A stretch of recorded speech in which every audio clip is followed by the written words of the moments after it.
Hey everyone, it's Sammy from Push Square, and while I've been inundated with questions about the PlayStation VR hardware, probably the biggest query that I've received is what games should I buy with my headset, and I thought I could do a kind of listicle or a countdown video where I talk about some of my favourite games, but the answer is a bit more complex than that, so I'm just going to do a quick discussion about which titles I think are worth your money on launch day.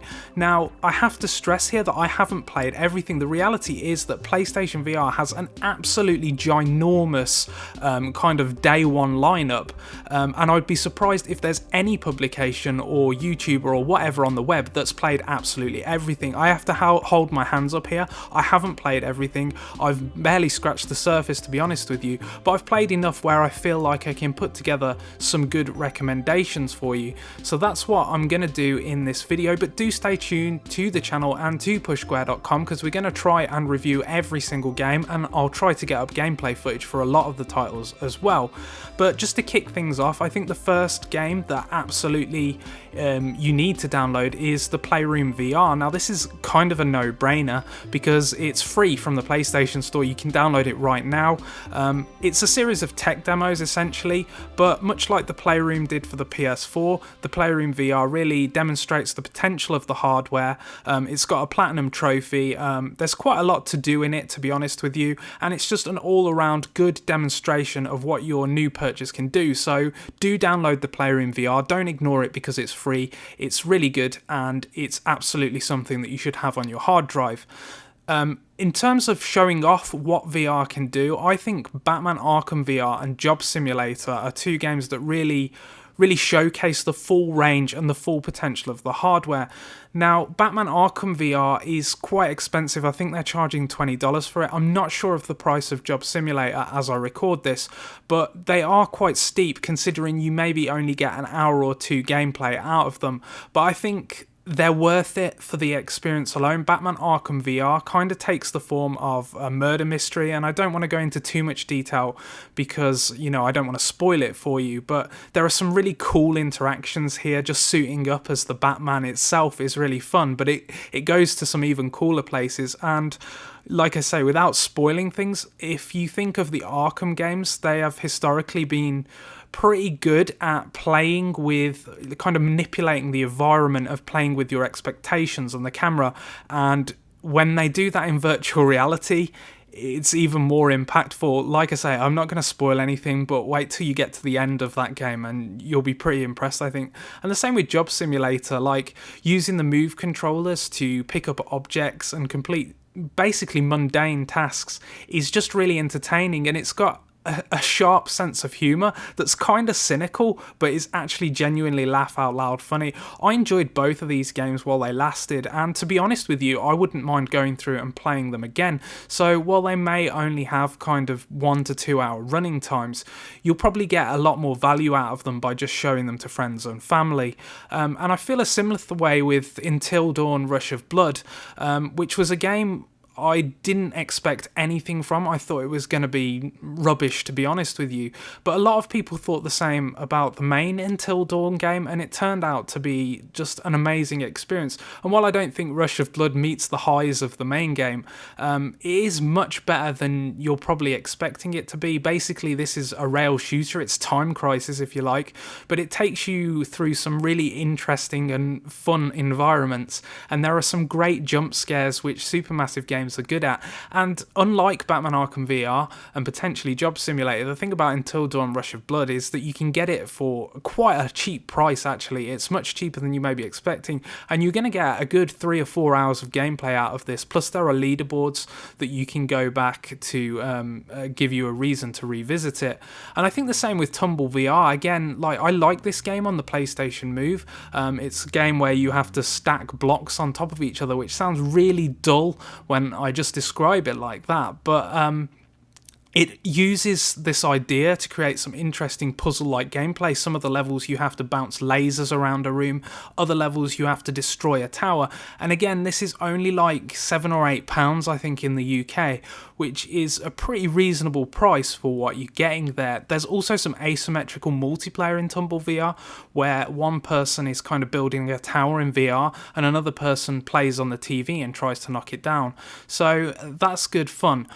But you're probably wondering if there's anything meatier. Well, to be honest with you, I'm much more enjoying the smaller experiences, the smaller games, but I do think Battlezone is a lot of fun, particularly in co-op. The campaign, I haven't played a massive amount of yet because I've been waiting for other people to get it so I can play in co-op online with them.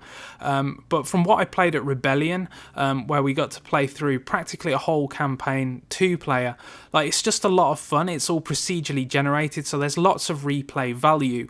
And I think the combat in Battlezone, and particularly the controls, are really well done. They've got the movement speed, the turning speed, and all of that stuff spot on, which is something that doesn't work as well in RIGS, in my opinion. Now, I've seen some of the reviews for RIGS come out today, and to be honest with you, I was quite surprised by how high it scored. I actually don't like RIGS much at all. I find it's nauseating, and I've tried tuning all of the settings and tried to tailor the experience to my taste, but every time I play it, it just ends up making me sick. But the even bigger problem with RIGS, I think, is that I just don't find the gameplay loop that much fun at all. The combat's kind of mushy. It's just not satisfying taking out the other mechs, in my opinion. And that's a key part of the gameplay, because you need to do that in order to score goals and stuff. I do like the sports take on it. I like the presentation. It kind of fuses F1 with American sports, and it's even got a bit of Wipeout in there, and I really like that kind of future sports feel to it. But I just don't like the gameplay loop. If you think of a game like Rocket League, that's got such a great feel to it. Just hitting the ball and blocking it, defending and scoring is so fun in Rocket League. And RIGS doesn't really have any of that. I don't find the mechs all that fun to control, and I don't find the objectives all that exciting, to be honest with you. So I'm not a big fan of RIGS at all. But I will say that I've played practically all of my time offline so far, and to use that Rocket League comparison again, that would be half the game it is if you played it entirely offline. So I will revisit RIGS and I will play it online, and I'll probably put up another video or certainly another article with my final verdict on that one. DriveClub, it's interesting, isn't it? The big games that Sony's really been promoting and hanging its hat on have kind of disappointed for me. Again, DriveClub VR, I think Evolution Studios has tried really hard to make this game work in virtual reality, but they've had to compromise so much that it doesn't feel like DriveClub anymore to me, in the sense that DriveClub was all about an amazing sense of speed and these gorgeous sort of visual effects, from the lighting to the weather, and all of that is gone. You've still got the great handling model. All of the content is there in terms of the tracks, and the challenge mode where you can kind of play asymmetrically, if that's a word, with other people and try and set the best sort of mini scores and times and stuff. But it just doesn't deliver in virtual reality for me. It looks really, really bad. I cannot stress how badly DriveClub VR looks. And the other problem with DriveClub VR is because they've sacrificed the visual fidelity so much, I actually found it hard to see where I was going. What you'll find with PlayStation VR is that the further into the distance of the scene you look, the less detailed it becomes. And when you're playing DriveClub VR, the stuff that's really detailed is kind of the dashboard of your car and the steering wheel and stuff like that. But the road, which is what you really need to be looking at in order to succeed in a racing game, you just can't see it as clearly, and I found myself squinting, and obviously this then leads to you feeling sick and getting a headache, which isn't very fun at all, really, is it? So I think it's the smaller games that are really shining, and while I haven't played a lot of any of these at all, it's the likes of Thumper, Res Infinite, Super Hypercube, Headmaster, these are all the games that I really think you should be buying on launch day. Thumper is kind of an assault on the senses, but in a good way. Res Infinite it's finally found its home on PlayStation VR. I think this started as a Dreamcast game and it's taken like nearly 20 years to finally get to where it wants to be, but I think it feels just right on PlayStation VR. And Super Hypercube is just a really great idea. Same with Headmaster. In Headmaster, you're basically heading a ball into a goal, a football. But it's got a great sense of humour, again, much like Job Simulator, and the gameplay mechanic just works, and it's Moorish, and it works in VR. It's designed for VR, and I think that's key. Some of the other stuff like DriveClub, yes, while it makes sense to sit in a cockpit of a car and stuff like that, it wasn't originally built for VR, and so it doesn't work as well as the games that are natively made for it.